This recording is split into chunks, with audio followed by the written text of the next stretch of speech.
It's time for lesson 3 in our 5th grade photography.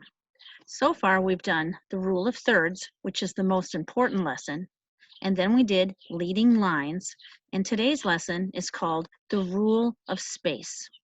It kind of goes a little bit with the rule of thirds also. So let's get started and see what the rule of space is.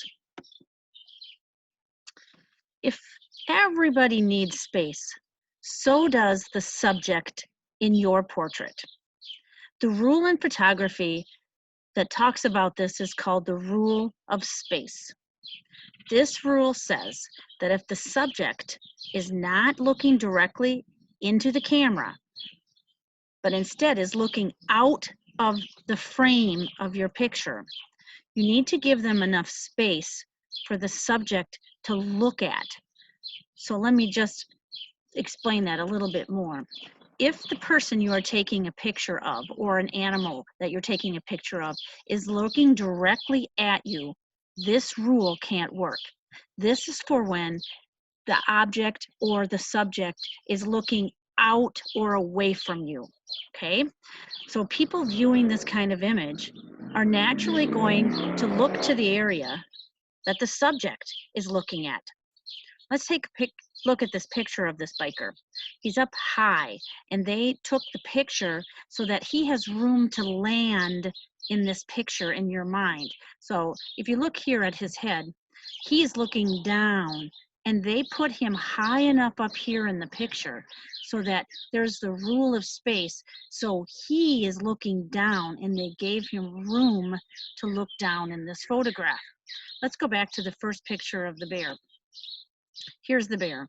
They used the rule of thirds and they put him over here in one of those PowerPoints. But they gave him room to walk across the bottom of your picture. They did not place this bear over here in this PowerPoint because there'd be no room for him to walk across that picture in your mind. Your mind knows he's moving and he's moving in this direction.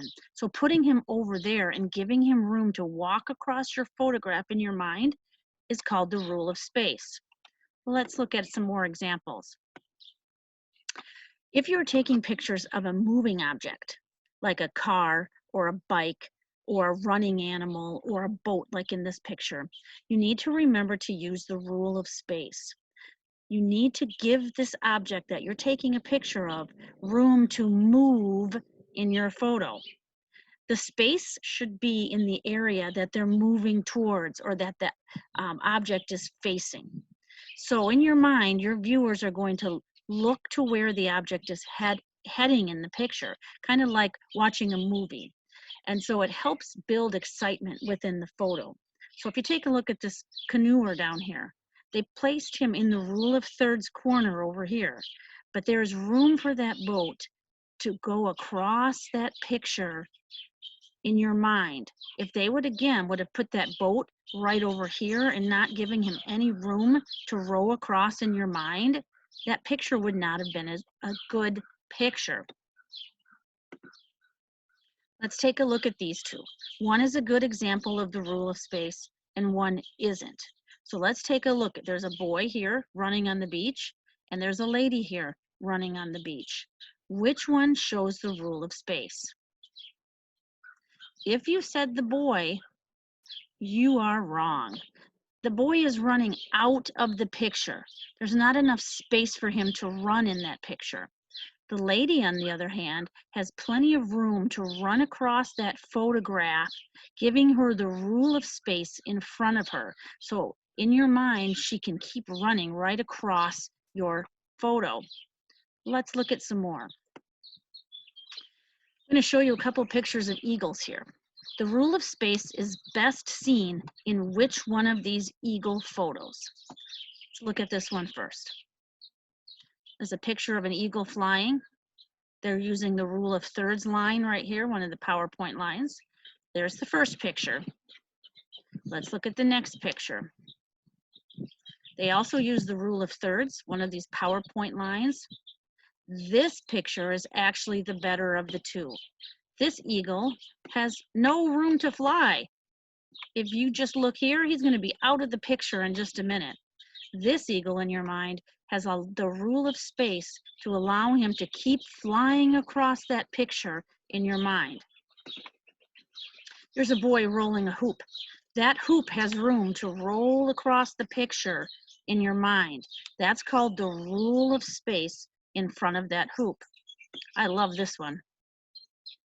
This picture shows a lot of rule of space. Now, the photographer did not take the picture when the person was right down here, because there wouldn't have been rule of space for him to keep falling.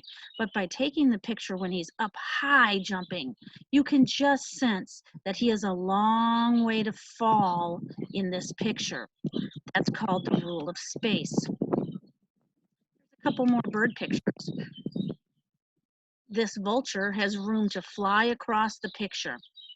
This great blue heron also is looking in this direction, so there's plenty of rule of space in front of him to look across that picture. Are you getting it? Just a couple more.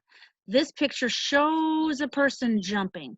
In your mind, there's room for him to land on this side over here. They gave enough space for the rule of space. This big cat, they use the rule of thirds. They put him on this side, and where his eyes are looking, there's room in the photograph for his eyes to keep looking in that direction. The rule of space. One more. I love this one of the dog. This is a great example of rule of space. They use the rule of thirds, and they place the dog right over here in the PowerPoints, where the rule of thirds meet. And his eyes makes you wonder, what is he looking at? And there's plenty of space in front of him where he's looking. Now, to do your rule of space photographs, you're going to maybe have to find a picture of something moving, like your pet or a car or somebody looking off into the distance, or your pet looking like this is.